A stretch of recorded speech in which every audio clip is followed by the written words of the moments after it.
Bharatiya Janata party દ્વારા લોકસભાની ચૂંટણીના અનુસંધાને મેનિફેસ્ટો તૈયાર કરવા માટે સંકલ્પપત્રની માહિતી અર્થે પત્રકાર પરિષદ યોજાઈ હતી।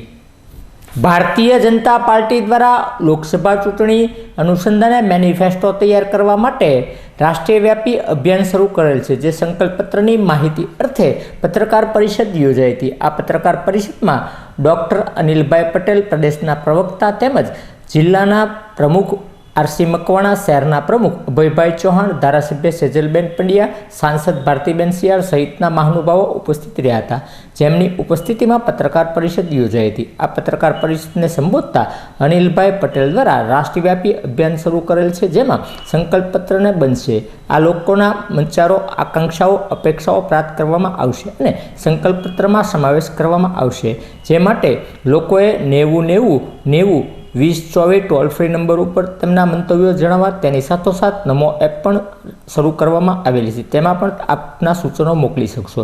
તેની સાથોસાથ ગુજરાતમાં 6000 પેટી મૂકવામાં આવશે।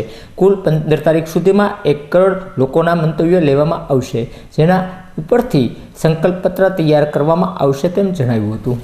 પત્રકાર પરિષદ બોલાવી અને સૂચનો લીધા હતા, પણ મોદી સરકાર ગેરંટી આપે છે એમ આપણે ભાવનગર શહેર જિલ્લામાં કોઈ એવા નેતા ગેરંટી આપે કે અહીંયા સૂચનો કરવામાં આવે પૂરા થશે?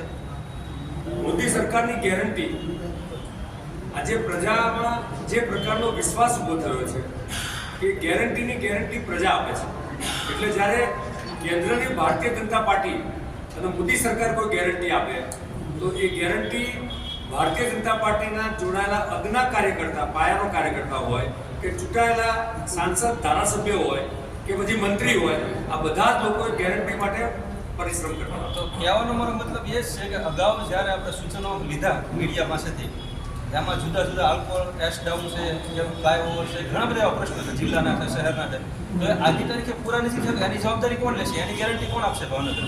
એમાં તમારો જે પ્રશ્ન છે એ વ્યાજબી છે, પરંતુ ઓવરઓલ જ્યારે કેન્દ્ર સરકારના સંકલ્પપત્ર બને ત્યારે આખા દેશના સંદર્ભમાં જે જુદા જુદા ઇસ્યુઝ હોય, ધારો કે આંતરિક સલામતી, બાહ્ય સલામતી, વિદેશ નીતિ, અર્થનીતિ, કૃષિ નીતિ, આવા જે જુદા જુદા સબ્જેક્ટ છે એના માઇક્રો એનાલિસિસમાં કોઈ મુદ્દાઓ એવા આવતા હોય, દાખલા તરીકે એગ્રીકલ્ચરની વાત કરું, જિલ્લો ખેતી પ્રધાન છે, તો સ્વામિનાથન કમિટીનો જે અહેવાલ હતો એના સંદર્ભમાં જે સૂચનો છે એની ઉપર કેન્દ્રની સરકાર કામ કરી રહી છે। ઇકોનોમિક પોલિસી છે તો એમાં આખા દેશમાંથી દેશના જુદા જુદા અર્થશાસ્ત્રીઓના પણ સૂચનો આવ્યા હતા।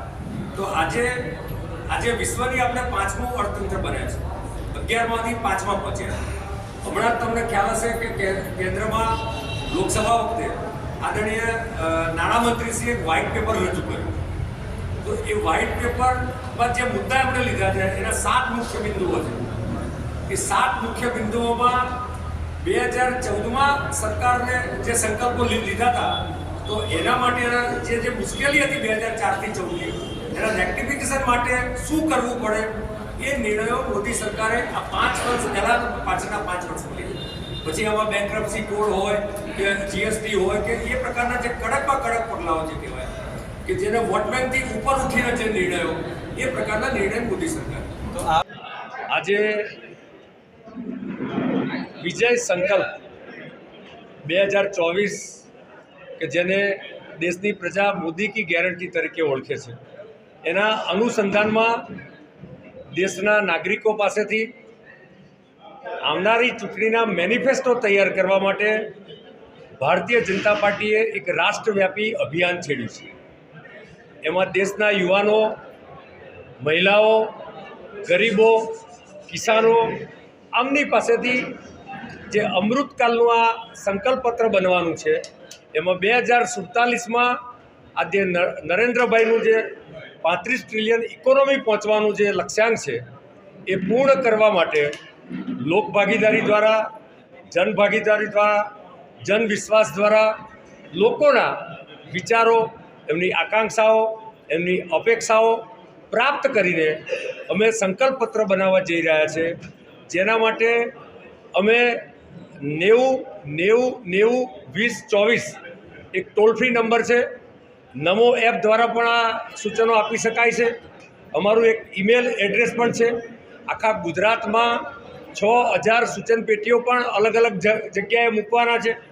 અમારા કાર્યકર્તાઓ, અમારા ચૂંટાયેલા પ્રતિનિધિ પણ જનસંપર્ક દ્વારા આ પ્રકારના સૂચનો મેળવીને સૌ સાથે મળીને સૌના સાથ સૌના વિકાસના માધ્યમથી એક ભારત શ્રેષ્ઠ ભારત પ્રાપ્ત કરવા માટેનું આ એક અભિયાન છે.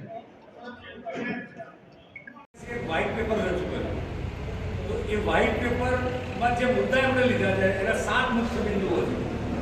એ 7 મુખ્ય બિંદુઓમાં